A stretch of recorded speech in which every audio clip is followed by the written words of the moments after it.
Hi students, இன்னைக்கு இந்த வீடியோவில் ஜிசி ஓலெவல் பேப்பரில் பகுதி 1ல் முதல் 25 வினாக்களில் கட்டாயம் வரக்கூடிய ஒரு வினாவான ஏ வர்க்கம் மைனஸ் பி வர்க்கம் வடிவிலமைந்த கோவைகளை காரணிப்படுத்துறதும், ரெண்டாவது அது தொடர்பான சமன்பாடுகளை தீர்க்கிறது சம்மந்தமாக தான் இன்னைக்கு இந்த வீடியோவில் நம்ம பார்க்க போகிறோம். ஸோ இப்போ முதல்ல பாருங்க, நம்ம காரணிப்படுத்தல் அப்படிங்கிறது என்னன்னு பார்த்துக்குவோம். அப்போ மேலே இந்த பாக்ஸில் நான் எழுதி வச்சிருக்கேன், ஏ வர்க்கம் மைனஸ் பி வர்க்கம் வடிவில் அமைந்த கோவையினுடைய காரணியை எனக்கு நேரடியாக என்ன செஞ்சிருக்கேன், நான் எழுதி வச்சிருக்கேன். அதுல முதலாவது பாருங்க, ஏ வர்க்கம் மைனஸ் பி வர்க்கம் வடிவில் அமைந்த கோவையுடைய காரணி வந்து ஏ plus B A minus B அப்படிங்கிறது வரும். நிறைய மாணவர்களுக்கு இது சம்பந்தமா தெரிஞ்சிருக்கும், சரியா? அப்ப நிறைய ஸ்டூடெண்ட்ஸ் என்ன செய்வாங்க அப்படின்னா, காரணிப்படுத்தல் கேள்விகள் செய்வாங்க. ஆனா அந்த ஸ்டூடெண்ட்ஸ் கிட்ட போயிட்டு கேட்கிற நேரம், காரணிப்படுத்தல்னா என்னன்னு கேட்கிற நேரம் அவங்களுக்கு காரணிப்படுத்தல் கேள்வி செய்வாங்க, ஆனா காரணிப்படுத்தல் அப்படிங்கிறது என்னன்னு தெரியாது. அப்ப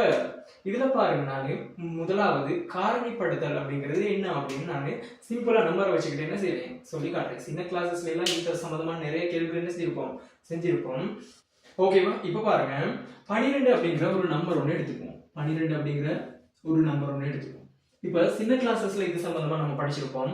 12னுடைய காரணிகள் சொல்லுங்க, 12னுடைய காரணிகள் சொல்லுங்க அப்படின்னா நம்ம சின்ன கிளாஸஸ்ல பாருங்க, 12னுடைய காரணிகளா 1 தர 12 அப்படின்னு சொல்லியிருப்போம், சரியா? ரெண்டாவது 3 தர 4 அப்படின்னு சொல்லியிருப்போம்.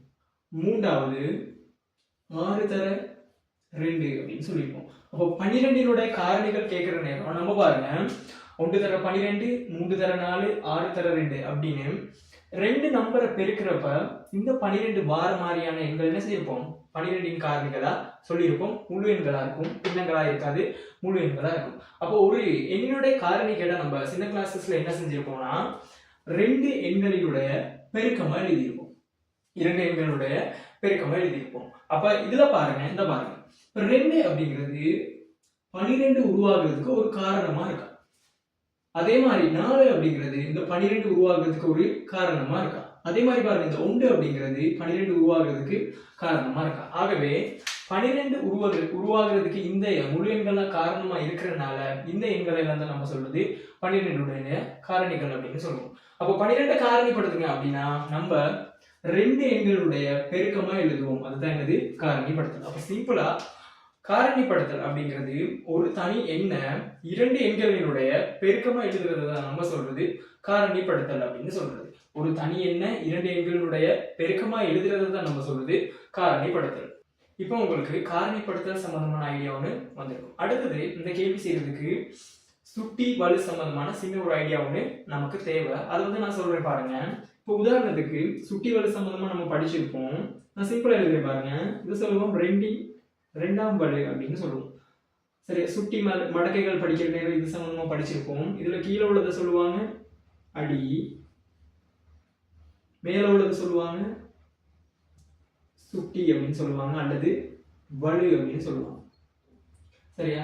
அப்ப இதுல பாருங்க, 2ன் 2ஆம் வலு அப்படின்னு எழுதியிருக்கோம். இப்ப இதனுடைய அர்த்தம் என்ன, 2ன் 2ஆம் வலு அப்படிங்கிறதுடைய அர்த்தம் என்ன அப்படின்னு பாக்குற நேரம், 2 அப்படிங்கிற இந்த எண் 2 தடவை பெருக்கப்படுது அப்படின்னு அர்த்தம். 2 அப்படிங்கிற இந்த எண் 2 தடவை பெருக்கப்படுது அப்படின்னு அர்த்தம். ஆகவே 2 into 2 அப்படின்னு வரும். ஆகவே இதனுடைய ஃபைனல் ஆன்சர் வந்து 4 அப்படின்னு வரும், சரியா? இதே மாதிரி பாருங்க, இன்னொன்று எழுதுறேன், 3னுடைய 2ஆம் வலு, 3னுடைய 2ஆம் வலு. அப்ப இதை பார்த்த மாதிரி தான் 3 அப்படிங்கிற ஒரு எண் 2 தடவை என்ன செய்யுது, பெருக்கப்படுது. ஆகவே 3 into 3 அப்படின்னு வரும். ஆகவே இதனுடைய விட வரும் 3 9 அப்படின்னு வரும். இதே மாதிரி பாருங்க, 3னுடைய 3ஆம் வலு அப்படி எழுதுனமா இருந்தா இதனுடைய அர்த்தம் 3ங்கிற அப்படி ஒரு எண் 3 தடவை பெருக்கப்படுது அப்படின்னு அர்த்தம். 3 அப்படிங்கிற ஒரு எண் 3 தடவை பெருக்கப்படுது அப்படின்னு அர்த்தம். ஆகவே 3 into 3 அப்படின்னு வரும். ஆகவே 3 9 9 27 அப்படின்னு வரும், சரியா?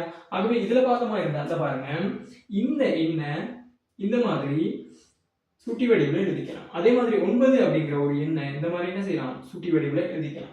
27 அப்படிங்கிற ஒரு எண்ணை இந்த மாதிரி சுட்டி வடிவில் எழுதிக்கலாம். இது வந்து இங்க நமக்கு இந்த கேள்வி செய்யறதுக்கு தேவைப்படும். சரி, அதே மாதிரி பாருங்க, 4னுடைய 2ஆம் படு அப்படின்னா 4 அப்படிங்கிற ஒரு எண் 2 தடவை பெருக்கப்படுது அப்படின்னு அர்த்தம். ஆகவே இதுக்கு விட வந்து 16 அப்படின்னு வரும்.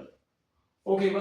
அப்ப முதலாவது காரணிப்படுத்தல் அப்படிங்கிறது என்னன்னு தெரிஞ்சிருக்கணும். ரெண்டாவது இந்த மாதிரி எண்களை சுட்டி வடிவில் நமக்கு எழுத தெரிஞ்சிருக்கணும். இது ரெண்டும் எழுத தெரிஞ்சா இந்த கேள்விகளை இலகுவா செஞ்சு கொள்ளக்கூடியதா இருக்கு. பாருங்க, இந்த சமன்பாடை நான் விளங்கப்படுத்துறேன். இப்போ முதலாவது இந்த சமன்பாடை நான் நம்பர்ஸை வச்சுக்கிட்டு விளங்கப்படுத்துறேன். ஏன்னா நிறைய பேருக்கு ஏபி அப்படிங்கிற ஆங்கில எழுத்துக்களை கண்டோடனே மேத்ஸ் வந்து பயமா இருக்கும். அப்போ முதலாவது இந்த சமன்பாடை நான் ஈஸியா நம்பரை வச்சுக்கிட்டு விளங்கப்படுத்துறேன். அப்ப இதுல பாருங்க, இந்த சமன்பாடு அப்படியே எழுதிக்குவோம். a வர்க்கம் மைனஸ் b வர்க்கம் இந்த மாதிரி வடிவில் இருந்தா இதுக்கு காரணி வருதா a பிளஸ் b, அடுத்தது a மைனஸ் b. இப்ப பாருங்க, இது சிம்பிளா நான் நம்பரை வச்சுக்கிட்டு சொல்லி தரேன். a அப்படிங்கிறதுக்கு சிம்பிளா நம்ம 3 அப்படிங்கிற ஒரு நம்பரை எடுத்துப்போம். அடுத்தது b அப்படிங்கிறதுக்கு சிம்பிளா நம்ம 2 அப்படிங்கிற இலக்கங்களை எடுத்துப்போம்.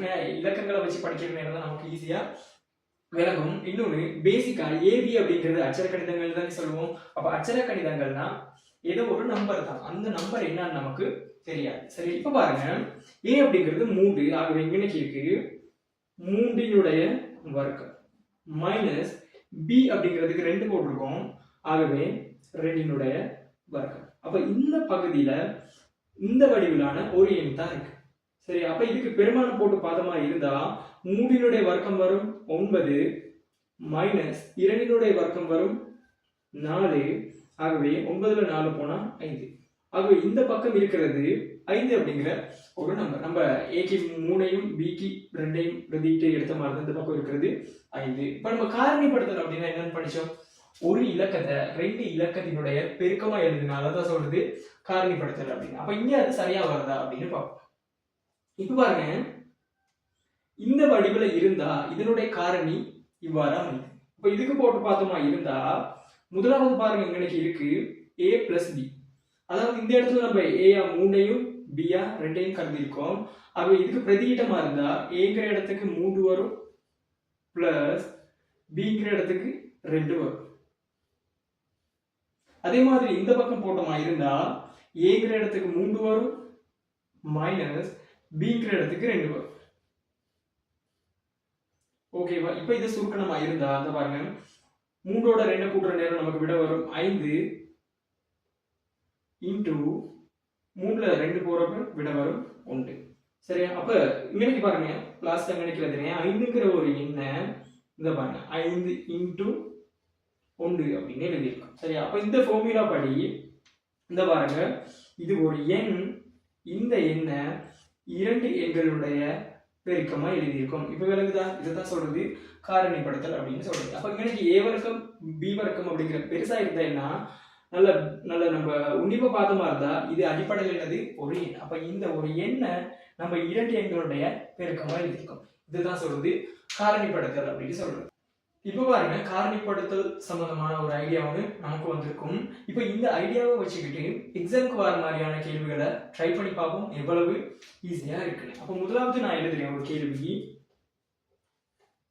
எக்ஸ் வர்க்கம் மைனஸ் 9 அப்படிங்கிற ஒரு கேள்வின்னு கொடுத்துட்டு இதை காரணிப்படுத்துக அப்படின்னு கொடுக்குறாங்க. எக்ஸ் வர்க்கம் மைனஸ் 9 இந்த அச்சர கணித கோவையை காரணிப்படுத்துங்க அப்படின்னு கொடுக்குறாங்க. அப்ப இந்த கேள்வியை நம்ம பார்த்தோமா இருந்தா இந்த பாருங்க, ஏ இருக்க இடத்துல இங்க யார் இருக்கான x இருக்கு. இங்க பார்த்தோமா இருந்தா b இருக்க இடத்துல 9 இருக்கா அப்படின்னு பார்த்தா இல்ல, b இருக்க இடத்துல 9 இருக்கா அப்படின்னு பார்த்தா இல்ல. ஏன்னா இந்த இடத்துல பாருங்க a வர்க்கம் அப்படிங்கிற ஒரு வடிவுல இருக்கு, இந்த இடத்துலயும் x வர்க்கம் அப்படிங்கிற ஒரு வடிவுல இருக்கு. இந்த இடத்துல பார்த்தோமா இருந்தா 9 தான் இருக்கு, இந்த இடத்துல வர்க்கம் போன்ற வடிவங்கள் இல்ல. அப்ப அடுத்த வரியில நம்ம என்ன செய்யணும்னா இதை வந்து வர்க்கப்படுத்தணும். அப்ப இந்த வர்க்கப்படுத்தி இந்த வடிவுல இருந்தா தான் நமக்கு இந்த ஃபார்முலாவை என்ன செய்யணும்னா யூஸ் பண்ண இயலும். அப்ப இதை பாருங்க, நான் எழுதுறேன் x வர்க்கம் மைனஸ் 9 இருக்க இடத்துல இந்த பாருங்க 9க்கு பதிலா அந்த பாருங்க நான் முன்னுக்கு விளக்கப்படுத்தணும் 3னுடைய வர்க்கம் அப்படின்னு போட்டுக்கலாம். 9 இருக்க இடத்துல 3னுடைய வர்க்கம் அப்படின்னு போட்டுக்கலாம். ஆகவே இந்த இடத்துல 3னுடைய வர்க்கம் அப்படின்னு எழுதிட்டேன். இப்ப பாருங்க, a வர்க்கம் மைனஸ் b வர்க்கம் வடிவில் இருக்கா இல்லையா? இந்த வடிவில் இருக்கிறப்ப நம்ம நேரடியா காரணி எழுதிக்கலாம். முதலாவது காரணி a பிளஸ் b, அடுத்தது a மைனஸ் b அப்படின்னு வரும். ஆகவே இங்க a இருக்க இடத்துல x இருக்கா, x பிளஸ் b இருக்க இடத்துல 3 இருக்கு. இந்த பக்கம் a மைனஸ் b. ஓகேவா? இப்ப விளங்குதா? முதல்ல கோவைய இந்த வடிவத்துக்கு மாத்தணும். வடிவத்துக்கு மாத்திட்டா இந்த ஃபார்முலாவை நேரடியா போட்டு விட்ட மாதிரி தான் இதுதான் இதனுடைய காரணிப்படுத்தல் அப்படின்னு சொல்றாங்க. இதே மாதிரி இன்னும் எழுதுறேன். x வர்க்கம் மைனஸ் 81.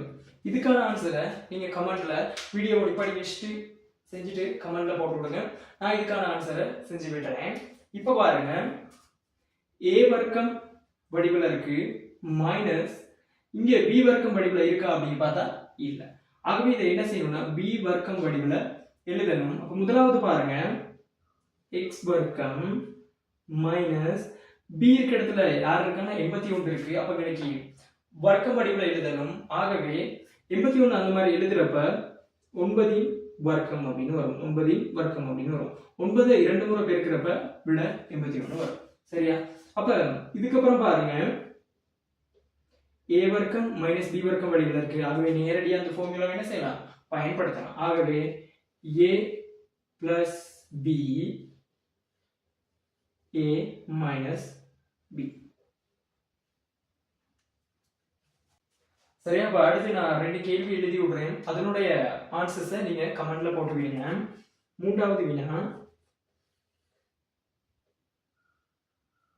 x வர்க்கம் மைனஸ் 36.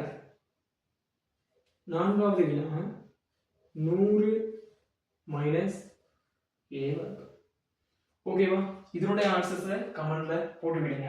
அப்ப இன்னும் நம்ம a வர்க்கம் மைனஸ் b வர்க்கம் வடிவில் அமைந்த சமன்பாடுகளை தீர்க்கிறது சம்பந்தமா பார்க்கணும். அது சம்பந்தமா பார்த்துட்டு நம்ம கடந்த கால பாஸ் பேப்பர்ல இது சம்பந்தமா வந்த கேள்விகளை செய்வோம். அப்ப அந்த விஷயத்தை நம்ம அடுத்த வீடியோல பார்ப்போம்.